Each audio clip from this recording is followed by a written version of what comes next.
আসসালামু আলাইকুম। আজকের আলোচনার বিষয় হচ্ছে হোমিওপ্যাথিক একটা মাদার, যার নাম হচ্ছে আলফা আলফা মাদার। এইটা আমেরিকায় পাওয়া যায়। এটি সাধারণত গোখাদ্য হিসেবে বেশি পাওয়া যায়। এইটা থেকে আমরা যে মাদার প্রস্তুত করে থাকি, এই মাদার অত্যন্ত বল প্রয়োগ অর্থাৎ টনিক হিসেবে বেশি ব্যবহৃত হয়ে থাকে। ইহার উপকারিতা, ইহা সাধারণত বল বল কারক হিসেবে বেশি ব্যবহৃত হয়ে থাকে। যে সমস্ত রোগীরা অনেক দুর্বল থাকে, তাদেরকে প্রয়োগ করলে তারা দ্রুত সুস্থতা লাভ করে।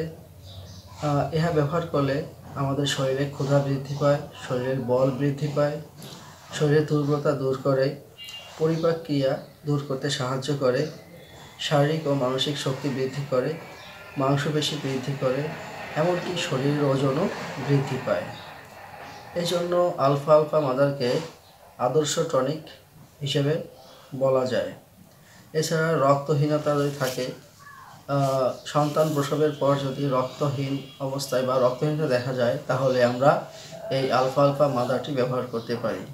এছাড়া যাদের বহুমূত্র রোগ আছে, তাদের ক্ষেত্রেও আলফা আলফা মাদার ব্যবহৃত হয়ে থাকে। এছাড়া অনেকের প্রচুর পেট ব্যথা করে, পেটে বায়ু জমে এবং পেট ফোলা থাকে, এই কারণেও আমরা আলফা আলফা মাদার ব্যবহার করে থাকি।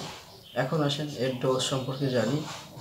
আলফা আলফা মাদার 100 টাক বা হাফ কাপ পানিতে 3-4 ফোঁটা আলফা আলফা মাদার ওষুধটি নিয়ে রোজ 3 বার সেবন করলে আমাদের সমস্ত সমস্যা সমাধান হয়ে যায়। তাই আলফা আলফা মাদার ওষুধটিকে আমরা ব্যবহার করব।